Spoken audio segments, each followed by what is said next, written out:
The beautiful McKenzie River has its mysteries. For millennia, we really never knew how old the water was that took years to perk down through the lava beds of the Three Sisters Wilderness snowpack, and then emerged years later from the ground to form several pristine waterfalls, and from them flowed to create the 90-mile river. Another mystery was who had lived here to use the ancient trails that later became the McKenzie River Highway. We had lost this history of our McKenzie River native people, except for some remaining artifacts and the 1850s pioneer journals from those who traveled down the Pacific Crest Trail who mentioned them, as well as mentioning white oak savannas on the McKenzie River Valley floor, indicating the presence of native stewardship. Now, with the devastating wildfire of 2020, new evidence is being uncovered by our local archaeologists and anthropologists from fire-ravaged ground that had formerly been overgrown trails. The Holiday Farm wildfire has also brought our community together to help heal the land and the river. As a result, we are committing ourselves to rebuild the McKenzie better with the help of our native friends as voices of the river and the land, and with their ancient, traditional, ecological knowledge of prescribed burning to avoid wildfires as they help us replant and restore it. In order to facilitate community and bridge relationships with Native people, we have held speaker and listening sessions with anthropologist Dr. David Lewis, Grand Ronde. And so we're trying to get some history together of Native people in the area, Native use of the area, what possibly could be done. Talking to the audience today that said they had information. It'd be really cool to hear more from them, maybe some stories, because there's not really a lot in this area that's been collected and really written down. So we need to have more.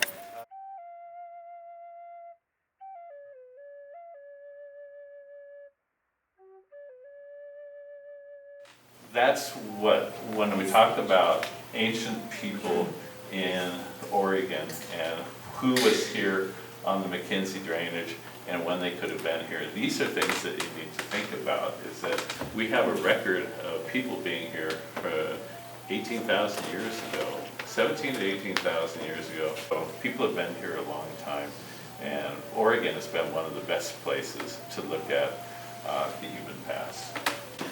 And then, this is maybe the oldest stone tool in North America.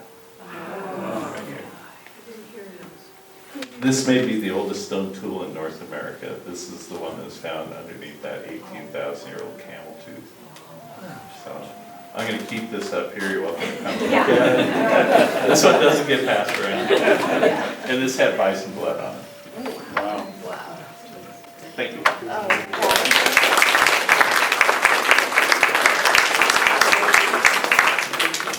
And as a formal way to welcome natives back to the McKenzie, Grand Ronde Elder Dietz Peters held ceremony over white oak tree starts and their plantings in the burn scar of Blue River.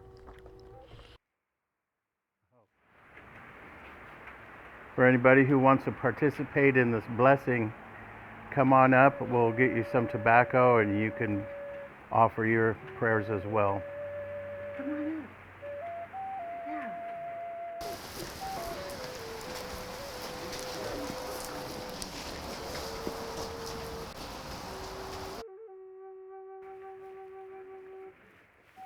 Creator, thank you for bringing us here today to this wonderful land of the Blue River, the people and the culture here. Thank you for the memories of the culture that has been here before and the many memories of the happiness that lives here. Thank you for these trees that we want to plant so they may grow. And there will be stories about these trees for a long time. Let us all put our thoughts and our prayers into this tobacco that we are offering these trees in hopes that they will grow big and strong. Aho.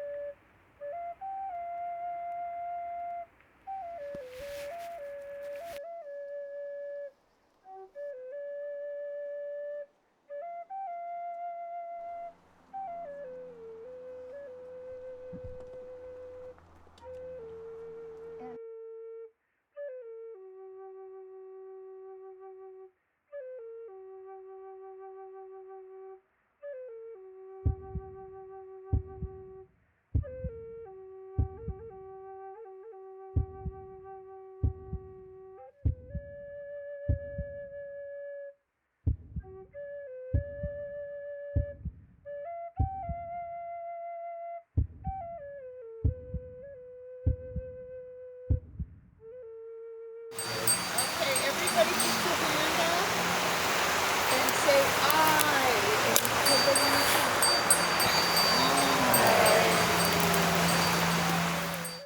Another opportunity is to create a tourism destination site where we believe a major native crossing was at the confluence of Blue River and the McKenzie, next to the old Forest Service buildings. To welcome visitors and native people as we continue to unravel the McKenzie's prehistory, and for natives and non-natives to work together to film archaeologists, anthropologists, as well as the McKenzie's pioneer family's oral histories. I'm Shelley Pruitt. Does everybody know everybody? I should say that. Should we go around and introduce ourselves one more time? Probably should, yes. And I do have name tags if that helps. Where the park is, down in Hendricks Park, where you cross there over to Cedar Flat. When I was a kid, we used to go down there and play on these tripod deals that the Indians had built for their gill net that they used to run across the river there. And when we were kids, we used to climb around on those things. They were still there. They were still pretty solid then, but I'm sure since high water and everything else over the years have washed out. Yeah. That's great. These are, when we did the McKenzie History Highway project, we'd ask people who wanted a photo on their location what they wanted, and the Herricks asked for the fish rack photos.